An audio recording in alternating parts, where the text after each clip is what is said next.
저는 오늘 고린도전서 2장 1절에서 2절까지의 말씀으로 관심사가 곧 인생이다라는 제목으로 여러분과 함께 은혜 나누길 원합니다. 우리 모두는 무언가를 향해 달려가고 있는 인생들입니다. 열심히 사업을 하고 열심히 장사를 하고 또 자녀를 돌보고 공부를 합니다. 모든 사람은 무언가 자기의 관심사가 있다는 것입니다. 어느 날 신문을 보니까 이런 조사가 나와 있더라고요. 3,361명을 대상으로 조사했다고 합니다. 그 설문조사는 당신이 가진 것 중에 가장 큰 소망은 무엇입니까? 라는 질문이었는데 그 질문 1등 답변이 뭔지 아십니까? 1등 답변이 돈벼락 한번 맞아보고 싶습니다. 였습니다. 돈벼락. 그게 무려 71%를 차지했다고 합니다. 그리고 두 번째로는 화목하고 행복한 가정을 이루고 싶다라는 것이 2등으로 9%를 차지했습니다. 여러분, 우리 인생의 최대 관심사는 무엇입니까? 여러분의 관심사도 돈벼락 한번 맞아보는 것입니까? 아니면 자녀가 잘 되는 것입니까? 건강한 것입니까? 무엇이 나의 최대 인생의 관심사가 되느냐가 중요하다는 것입니다. 왜냐하면 그 관심사에 따라서 우리의 인생이 달라지기 때문이라는 것입니다. 여러분, 그래서 부동산에 관심이 있는 사람들은 어떤지 아세요? 맨 가면 땅만 보인대요. 어디 산을 봐도 적다. 땅만 보이고. 또 자동차를 타는 사람들은 길거리를 다닐 때마다 차만 보이는 겁니다. 그리고 많은 목사님들이 얘기하세요. 목사님들이 다닐 때마다 교회만 보이는 거예요.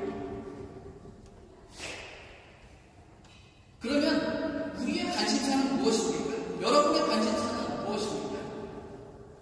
나의 최대의 관심사가 자녀가 좋은 대학에 가고 좋은 직장을 얻는 것입니까? 아니면 내가 건강하게 오래오래 사는 것입니까? 아니면 이 설문조사처럼 여러분도 돈벼락 한번 맞아보는 게 여러분의 관심사이십니까? 어떻습니까? 혹시 어제까지 그런 생각 하시지 않으셨나요? 괜찮습니다. 목사님 저도 그런 생각을 합니다. 하지만 내 인생의 관심사가 무엇인가? 그것이 정말 중요하다는 것입니다. 이것을 잘 알고 깨달아야 성공한 인생, 의미 있는 인생으로 이 땅을 살아갈 수 있게 된다는 것입니다. 만약 무엇이 중요하다고 해서 그것을 붙잡고 그것에 관심을 두고 막 쫓아갔습니다. 쫓아갔는데 나중에 알고 보니까 그것이 너무 허무하고 의미 없는 것이라고 한다면 실패한 인생이 아니겠습니까? 그렇기 때문에 우리가 한 번 사는 인생 아니겠습니까? 한 번 사는 인생 다시 돌아오지 않는다는 것입니다. 한 번 사는 인생 후회 없이 살아야 되지 않겠습니까? 그렇기 때문에 더더욱 어떻게 사느냐, 어디에 관심을 두고 사느냐가 중요하다는 것입니다. 이것이 바로 우리의 인생을 좌지우지한다는 것입니다.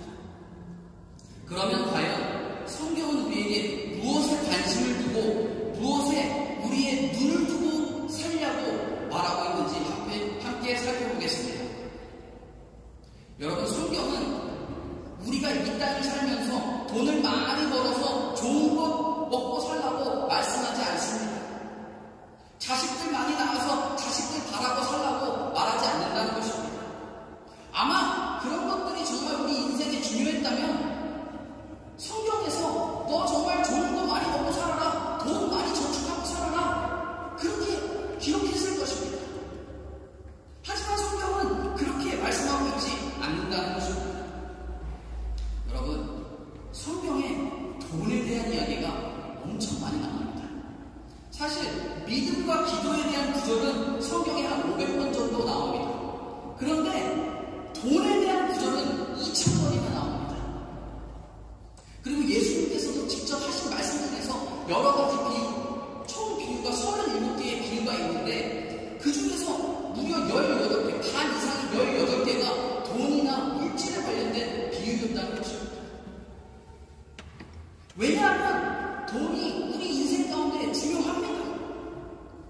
돈에 관심이 있는 것이 잘못된 것이 아닙니다. 하지만 중요한 그 무언가가 있다라고 성경은 말하고 있다는 것입니다.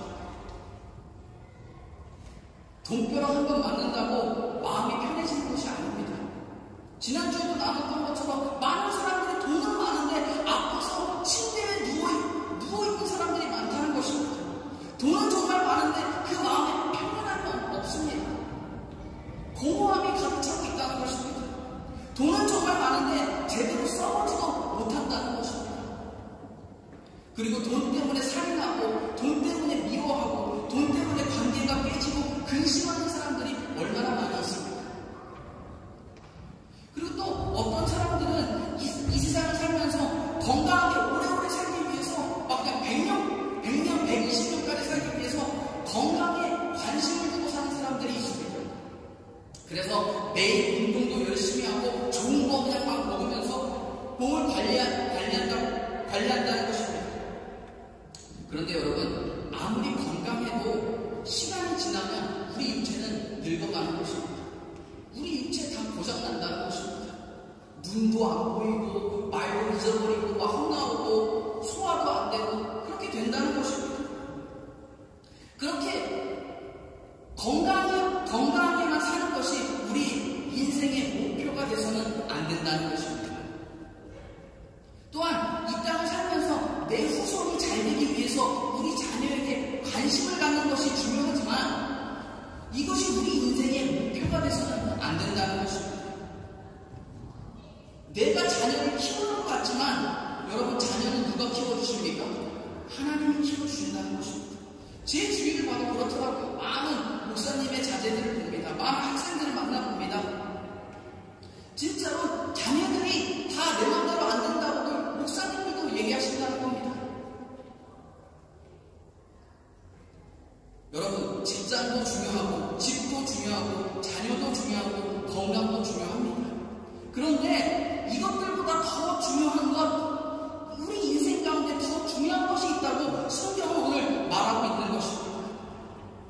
우리 인생의 최대 관심사가 무엇입니까? 오늘 성경은 뭐라고 말합니까? 우리 인생의 최대 관심사는 십자가에 못 박히신 예수 그리스도가 되어야 하는 것입니다. 오늘 본문의 바울은 이렇게 고백합니다. 고린도전서 2장 2절입니다. 성경 펴시고 덮으셨나요? 성경 고린도전서, 오늘 본문입니다. 고린도전서 2장 2절입니다. 함께 읽겠습니다. 시작. 내가 너희 중에서 예수 그리스도와 그가 십자가에 못 박히신 것 외에는 아무것도 알지 아니하기로 작정하였습니다. 여러분, 세상의 지식과 기기와 영화와 이 모든 것보다 더 귀한 것, 그것이 바로 예수 그리스도다라고 성경은 말하고 있습니다. 하나님의 말씀은 진리의 말씀인 것입니다. 하나님은 거짓이 없으신 분이십니다. 뿐만 아니라 하나님은, 우리가 믿는 그 하나님은 어떤 하나님이냐? 정말 좋으신 하나님이십니다. 그래서 우리에게 좋은 것 주기를 원하고 계신다는 것입니다. 하나님 정말 우리가 좋은 것 주시길 원하시고 우리가 정말로 행복하게 복되게 살기를 원하신다는 것입니다. 그러면 우리가 어떻게 살아야 행복한 삶을 사는지 주님이 말씀을 통해 알려주시는 것입니다. 우리가 어떻게 살아야 의미 있는 삶이 되는지 주님은 알고 계십니다. 우리가 어떻게 살아야 우리가 이 땅에서 복을 받고 하늘나라에서도 복을 받고 살 수 있는지 주님은 알고 계신다는 것입니다. 주님은 우리를 너무 사랑하시기 때문에 우리 인생이 정말 잘 되고 행복하기를 원하고 계십니다. 저는 우리 파리순교회 모든 성도 여러분들이 행복하게 살았으면 좋겠습니다. 행복한 삶을 누렸으면 좋겠습니다. 그리고 그 행복한 삶을 살기 위해서 성경은 어떻게 살아야 한다고 이야기합니까? 예전에 조영기 목사님도 자주 이런 설교를 하셨고, 또한 우리 순복음의 근간이 되는 말씀이 있습니다. 그게 뭐냐? 요한 3서 1장 2절입니다. 요한 3서 1장 2절에 이렇게 기록합니다. 사랑하는 자여, 내 영혼이 잘됨 같이 내가 범사에 잘되고 강건하기를 내가 반복하노라. 이게 무슨 말입니까? 우리의 영혼이 잘 되면, 우리의 경사가 잘 되고 우리가 강건함을 누리게 된다라는 것입니다. 이것이 바로 영적 원리인 것입니다. 오늘 고린도 전서를 쓴 이 바울도 정말로 그의 인생 가운데 내세울 것이 많은 그런 사람이었습니다. 집안이면 집안, 학벌이면 학벌, 신분이면 신분, 뭐 하나 빠지지 않는 그런 사람이었지만 오늘 본문에서도 바울도 고린도 교회를 향해 이야기한다는 것입니다. 내가 예수 그리스도와 그가 십자가에 못 박히신 것 외에는 아무것도 관심 두지 않기로 작정하였다 기록합니다. 알지 아니하기로 하였다라고 했는데 제가 살짝 바꿨습니다. 관심 두지 않기로 작정하였다. 바울은 그렇게 기록한다는 것입니다. 우리 인생에 많은 것들이 있는데 거기에 가장 귀한, 가장 중요한 관심사는 바로 예수 그리스도가 되어야 한다라고 말씀하고 있는 것입니다. 여러분, 예수 그리스도가 있고 우리 삶에 돈이 있을 때 그 돈이 의미가 있는 것입니다. 예수 그리스도가 있고 우리에게 건강함이 있을 때 오래오래 건강하게 사는 그 의미를 깨닫게 되는 것입니다. 예수 그리스도가 있고 가족이 있고 자녀가 있어야 가족이 잘 되고 자녀가 아름답게 이 땅을 살아갈 수 있다는 것입니다. 여러분 생각해 보십시오. 자녀가 내 마음대로 되지 않는데 그들의 인생 가운데 예수님 없이 살아간다면 어떻겠습니까? 아무런 의미가 없는 것입니다. 자녀들에게 물려줘야 하는 건 무엇입니까? 재산이 아닙니까? 학벌이나 사업이나 지위나 명예가 아닌 것입니다. 자신들에게 물려줘야 하는 것, 그것은 바로 예수 그리스도 안에 있는 신앙인 것입니다. 이 믿음을 물려줘야 한다는 것입니다. 이 믿음, 이 신앙이 물려줄 때 그들의 인생이 정말 의미가 있고 아름다워진다는 것입니다. 참된 행복을 누리게 된다는 것입니다. 그러면 예수님이 나의 최대 관심사가 된다는 것이 과연 무슨 말일까요? 예수님을 우리 삶 가운데 관심사에 둔다라고 바울도 본문에서 얘기했는데 이 예수님을 관심사에 둔다는 말이 무슨 말일까요? 그것은 바로 예수님을 생각할 때마다 우리가 깨달아야 하는 것이 있다는 것입니다. 첫째로 우리의 죄값을 치러주심을 깨달아야 합니다. 따라해보겠습니다. 우리의 죄값을 치러주심을 깨달아야 합니다. 예수님을 바라볼 때마다 주님께서 우리의 죄값을 치러주신 것을 깨달아야 한다는 것입니다. 여러분, 모든 사람은 죄를 가지고 이 땅에 태어납니다. 그리고 그 죄 때문에 죽게 되어 있습니다. 왜냐하면 성경에서도 이르기를 죄의 값이 사망이다라고 기록한다는 것입니다. 그런데 세상에 있는 모든 종교는 이렇게 이야기합니다. 아니다, 인간은 선하게 태어났다, 착하게 태어났다. 그런데 이 세상이 너무 악하기 때문에 이 세상을 살다가 그 악한 것에 물들고 찌들어서 사람이 악해지는 것이다 라고 이야기한다는 것입니다. 하지만 기독교는, 우리가 믿는 기독교는 뭐라고 이야기합니까? 반대로 이야기합니다.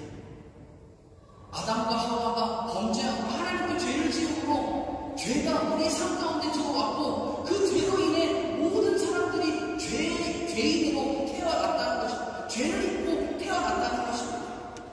여러분, 우리가 죄를 지었기 때문에 죄인이 되는 것이 아닙니다. 우리가 죄인으로 태어났습니다. 그렇기 때문에 우리가 죄를 짓는 것입니다. 우리가 다 죄인으로 태어났기 때문에 우리의 삶 가운데 죄를 짓고 그 죄의 값으로 우리는 죽을 수밖에 없는 그런 존재들이라는 것입니다. 우리가 죄인으로 지옥에 떨어질 수밖에 없는 그런 운명을 타고난 사람들이었다는 것입니다. 그런데 하나님께서 우리 인간의 역사 가운데 오셔서 십자가를 지시고 못 박혀 피 흘리시고 처참하게 돌아가셨습니다. 그리고 우리의 모든 죄값을 다 치러주셨다는 것입니다. 갈라디아서 1장 4절은 이렇게 고백합니다. 그리스도께서 하나님 곧 우리 아버지의 뜻을 따라 이 악한 세대에서 우리를 건지시려고 우리 죄를 대속하기 위하여 자기 몸을 주셨으니 라고 기록합니다. 우리의 죄 때문에 주님께서 십자가에 달려 돌아가셨다는 것입니다. 여러분 한번 생각해 보십시오. 우리가 만약에 빚을 어마어마하게 졌습니다. 어마어마하게 져서 우리가 바꿀 능력이 안 되면 어떻게 합니까? 막 집에 막 차악딱지가 붙고 막 사람들이 와서 집도 뺏고 차도 뺏고 길거리에 나가는 것입니다.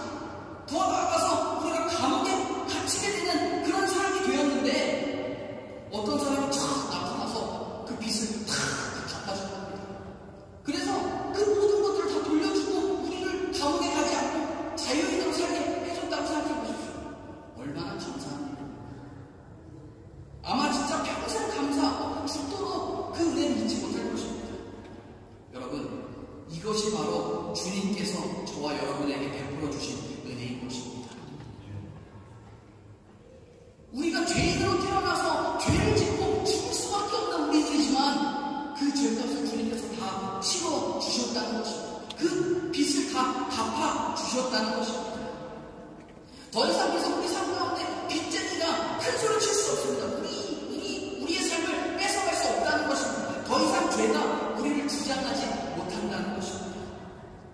그렇기 때문에 우리는 어떻게 합니까? 그저 감사하는 것입니다. 주님은 우리에게 그 빚을 갚으라고 요구하지 않으십니다. 그 빚을 갚기 위해 노력하는 게 아니라 우리가 할 일은 감사함으로 그저 주님을 바라보는 것입니다. 여러분, 근데 주님을 바라볼 때 어떤 일이 일어나는 줄 아십니까? 주님을 바라보기만 하면 주님께서 우리를 쉴만한 물가로 인도하시고 우리의 삶을 행복하게 해주시고 우리의 삶을 새롭게 만들어 주시는 것입니다. 히브리서 12장 2절은 이렇게 기록합니다. 믿음의 주요 또 온전하게 하시는 이 예수를 바라보자. 그는 그 앞에 있는 기쁨을 위하여 십자가를 참사 부끄러움을 개의치 아니하시더니 하나님 보좌 우편에 앉으셨느니라.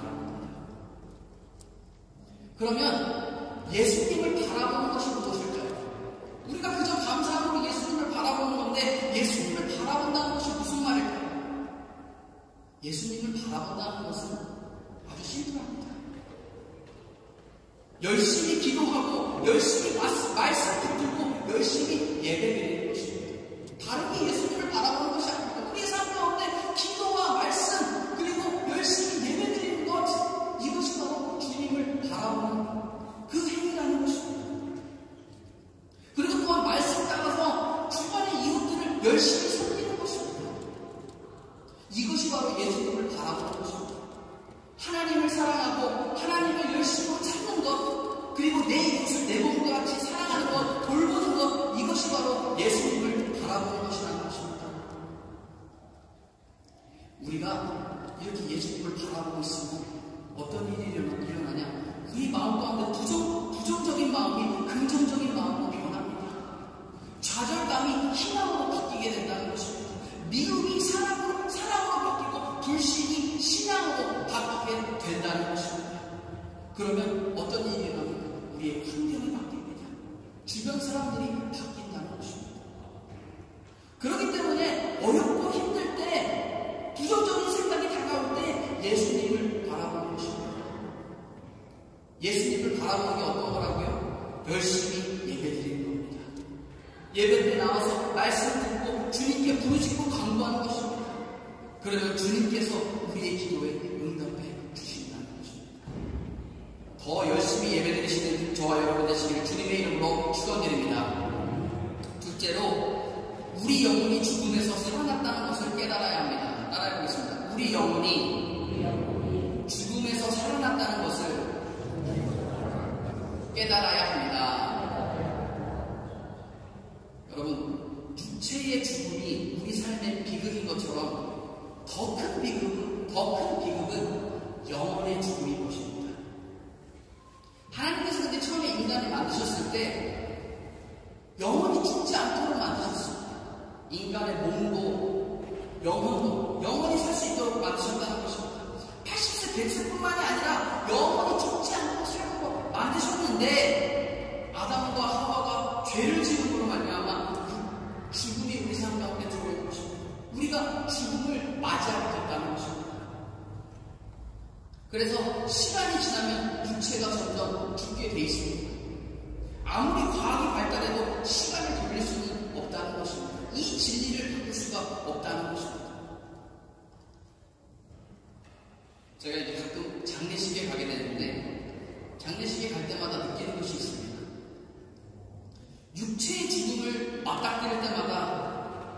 느껴지는 것이 있습니다.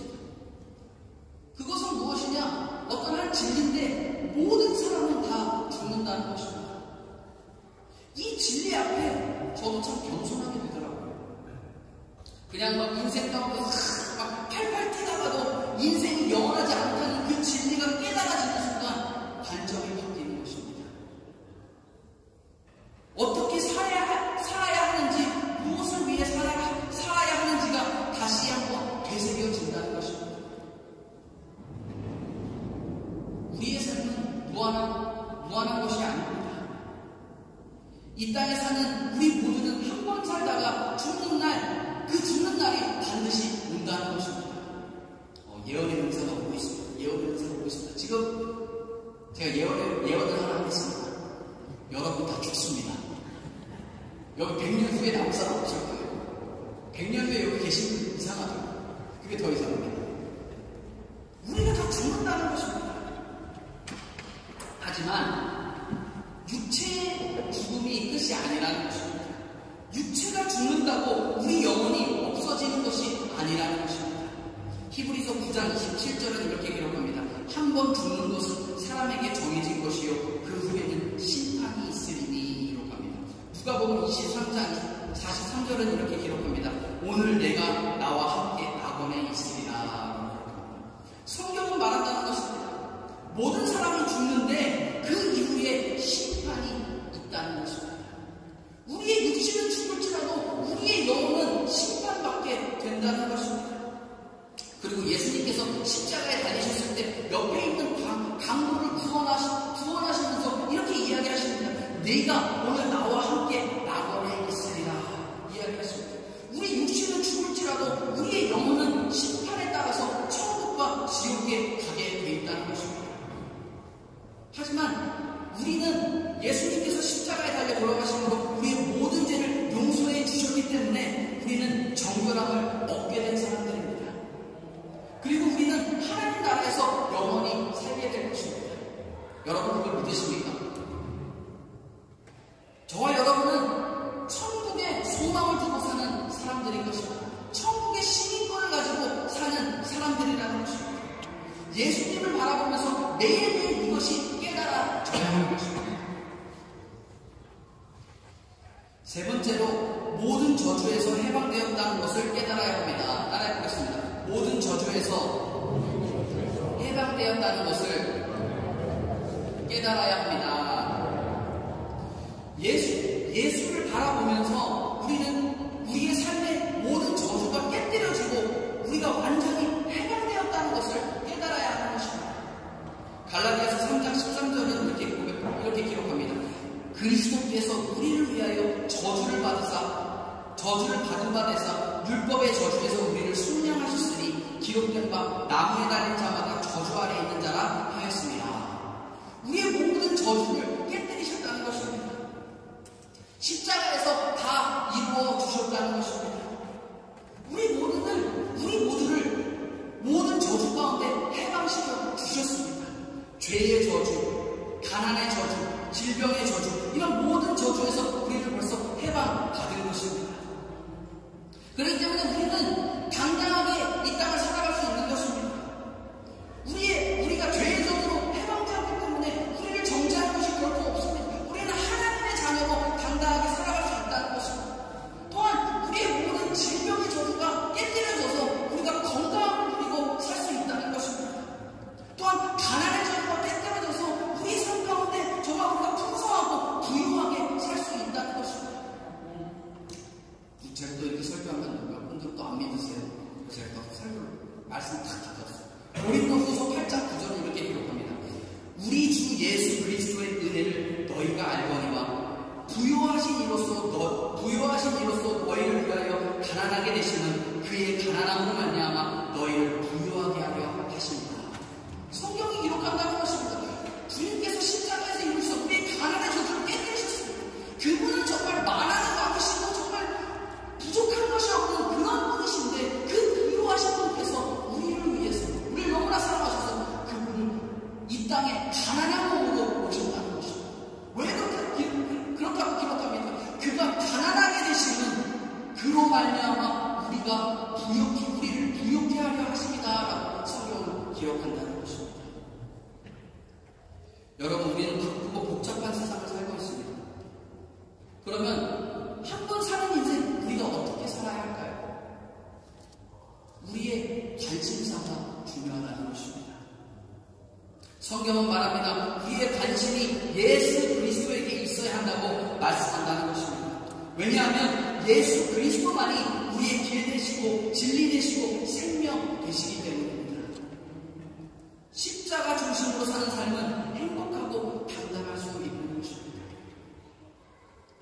저와 여러분들은 위대한 하나님의 사람들입니다. 우리가 깨닫지 못하는 것 뿐이지 우리는 정말 세상을 감당할 수 없는 그런 위대한 사람들이라는 것입니다. 여러분, 매일매일 이것이 깨달아져야 합니다. 주님을 바라보면서 우리가 예배 가운데 나올 때 매일매일 이것이 깨달아져야 한다는 것입니다. 오늘 바울이 고백합니다. 본문에서 바울이 고백하기를 예수 그리스도와 그가 십자가에 못 박히신 것 외에는 아무것도 알지 아니하기로 작정하였다라고 고백합니다. 오늘 이 고백이 저와 여러분의 고백이 되시기를 주님의 이름으로 축원드립니다.